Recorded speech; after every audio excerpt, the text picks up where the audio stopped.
I'm going to make this video, and hopefully it doesn't run too long, to show you what I've done and my thought process are now about a new game. This is the approach I'm going to take to doing a new game, and instead of trying to build it from scratch or build the whole thing like I did, and you may spend 2 weeks getting a light to work, whatever. I'm going to go ahead and take an approach called greyboarding. And what that is basically you just rough stuff in, and you put in game. You don't put in the actual, let's say, models, or you don't put in the actual quests, but you put in the logic associated. Or you put in some kind of thing that simulates that quest being done. I'll give the example here. Is that it's going to be quest one is going to be growing corn, and let's say you grow the corn, and and then once you've got that corn, you can go feed it to the chicken, and after the chicken has eaten 5 pieces of corn, it lays an egg. So it's basically that's kind of game you're trying to build here.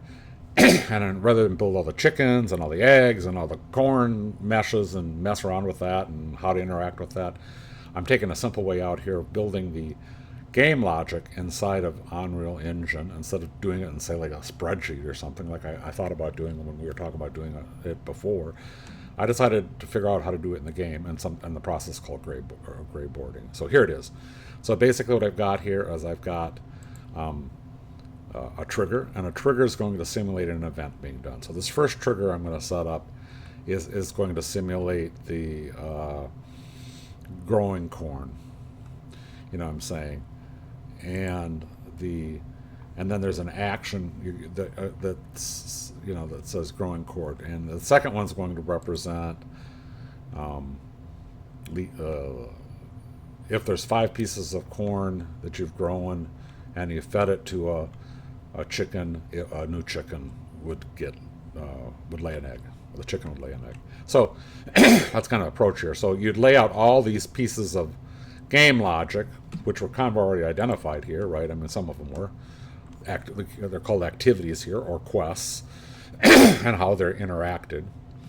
You go ahead and lay those out, and here is triggers, and then you write the gameplay logic that ties it all together. That would have logic that says, hey, he's gotten things, but if this number of pieces of corn that you have is not 5, that you haven't walked past this trigger 5 times, and each time you walk on the trigger increases that number of pieces of corn by 1. So it's basically like putting it in your inventory. So once you've gotten 5, you can walk on this trigger all day, the second trigger, but it's going to check to see, hey, is this value 5?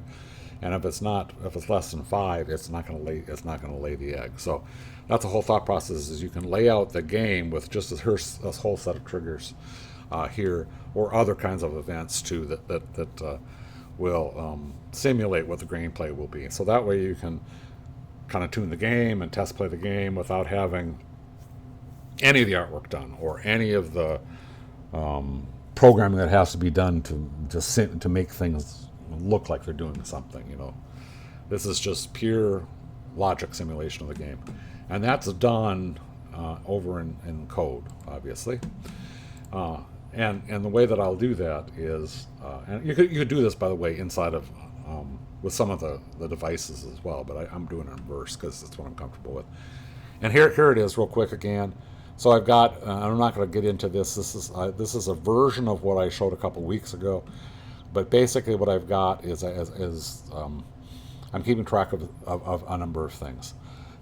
I keep track of the current gameplay score of the player.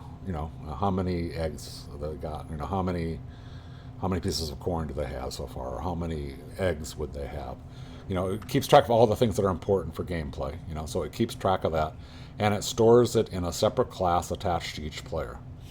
And I do that rather than try to manage a whole bunch of arrays. All I do is create a unique class attached to the player, and that way it's completely it's object oriented at that point. It's good, So that's what I'm doing with this custom player, and all I've got here so far to start with the custom player is I'm tracking 2 things: quest one resource. I call it resource one value. So I would rename this to corn, pieces of corn, and the second one would be maybe eggs.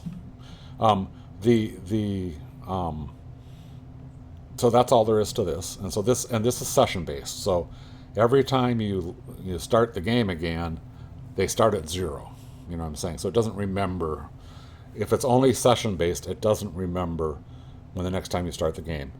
Uh, in some cases, you'll want those variables stored between sessions. Some cases, the quests may die between sessions. You know what I'm saying? It may do. But I've got the idea of persistence. So what I generally do is I also store the data out on their server every time it happens. So every time that they trigger that event that says they grew a piece of corn, it's going to store it in memory here in the custom player, and it's going to also store it out here using this player data manager. And the player data manager is a persistence thing. So this is storing it out in their not a database, but it's in a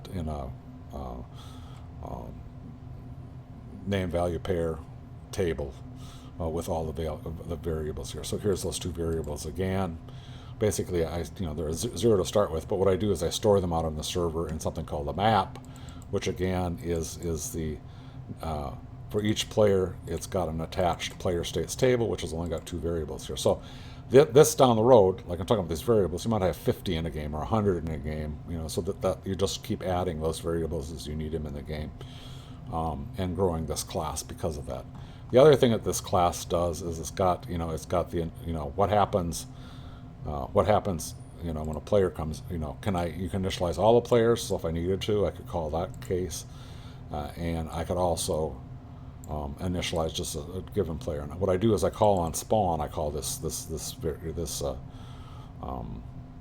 method function, and what I do with that is basically store the data. So basically that says, hey, if they don't have anything, if they don't have a first time in the game, you need to go set up that class, and you need to go set up the that map, and all it does is it sets it up with values of 0 and 0 to start with, for the 2 quest resource values, and then go ahead and there's that kind of logic in here. So it just initializes it, and then I also have for each task, whatever each resource. If I want to update resource 1, I call this variable. If I want to update resource 2, I call this variable. And all that does is just updates the value passed to it and sticks it out on the server. And then I have this one. And this is the main gameplay one. So what the gameplay one does is it is how does the interactions in the game, what are the interactions of the devices in the game, or they run into things, if they pick triggers, if they whatever I've got for interaction. Have they picked something up? Have they, who knows? Have they, interacted with the device using an E, E to go to do some kind of dialogue, and then they select something. All that would be handled inside of here. This is the main game. And so what you do in this kind of case is basically I have all the logic associated with gameplay. So what I've got here is the main pieces of I've got the 2 triggers. I have 3 triggers in there. I have a quest 1 trigger, a quest 2 trigger, and a status trigger. And based on that, if those get triggered, if a person walks on it, a player walks on it, I call this logic. So if they walked on quest 1 trigger, I do that. I pass the agent that did it. I see, is that really an agent? Is that really a Fortnite character? Because it could have been something else that walked across there. It could have been an NPC. You have to plan for that. It could have been a vehicle. It could have been a bunch of things, right? I trigger it with code. Like, for example, I can trigger a trigger device based on other things. I do it inside of Rave Cave by, that they pressed, 10 beats. They've selected different beats and when they're selecting the beats. So, and I trigger the event. But anyway, the point here is I go look to see it, that it's done, that they've triggered it, and if they've triggered it, I go ahead and call that record quest 1 we saw down here back in the persistent layer, and I update the value of the in the custom class. So basically I update the persistent value, I update the session value associated with quest 1 resource value. I mean, it's a little extra code here, but the point being, I do that because, most cases in game logic, I will not go all the way out to the database to find a value. I will use whatever's in the session-based variable being used. And I got one for quest processing 2. I've got a third trigger that's get state, and all that does is say, well, what are the current values of 1 and 2? The other thing that you see here, if you do step on trigger 1, it also prints out to the HUD, what are the values, current values of that. See, that's kind of the basic logic here. So let's go look at it. And so I will, whoops, let's start the game.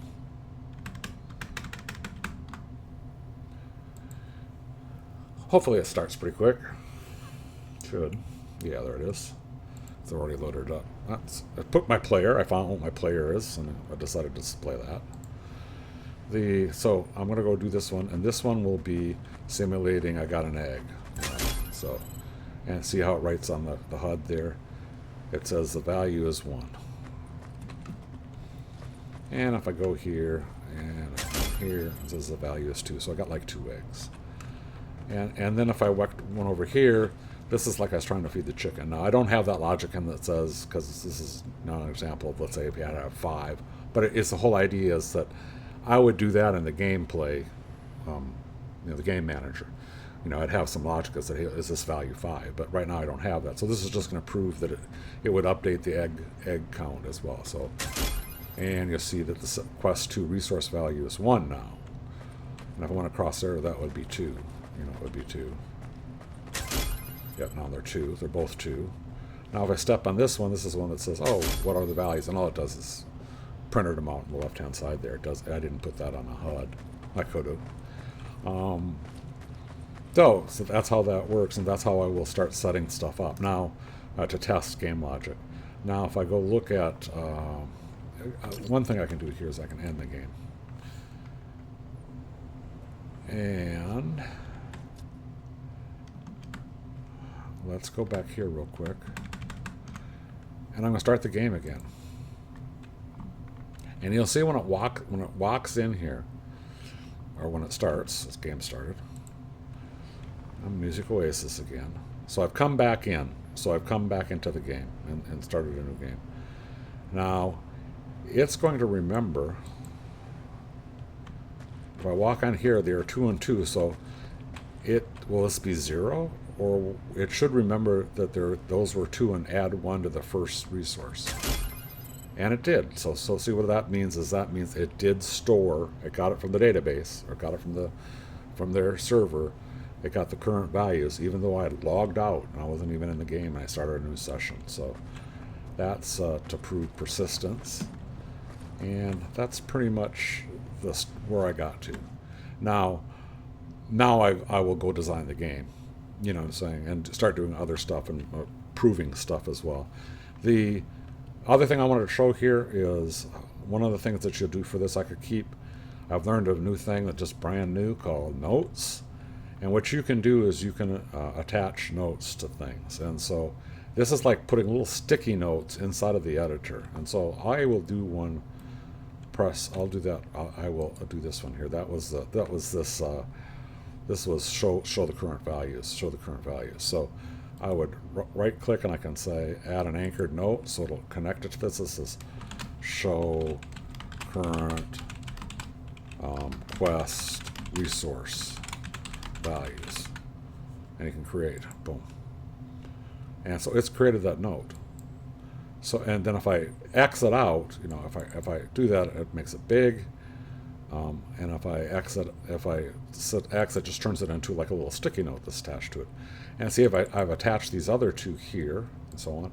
And everybody in here in the shared mode can go ahead and attach notes. So the whole thought process is here is rather than using Trello and stuff, we'll put stuff in the game here that will describe why this is here, what it's being used for. And down the road, we'll attach more notes that say things like, we have to build an egg. We have to build corn. That type of thing. It'll be also where we'll start tracking what things need to be done inside of the game. We still may use something like Trello, but you can do it inside of the game as well. And also, a person can come in here that's testing the game, and they could attach a note to this that says, this didn't work, or this sucks, this needs to be better. The other thing you can do here is you can go, one of the things that, got an example here is, it says who created it, and like this X just hides it. One of the things you can do is there's a whole window, though, that all it does is a panel that keeps track of this. And then you can have a workflow. You can attach pictures. You can, this could become sort of like what's going on in the current sprint. There could be a bunch of things we could do with this, but I'm not, I could set a filter. So I can have them open resolved. So basically we could use this to say, like putting done on a task if it's a task. So that's it. That's kind of where I'm at. And so I will be sticking this out here and start developing the game like here, and you'll be able to go in there and we'll be able to go and play the game without a game, if that makes sense. But play the game flow logic.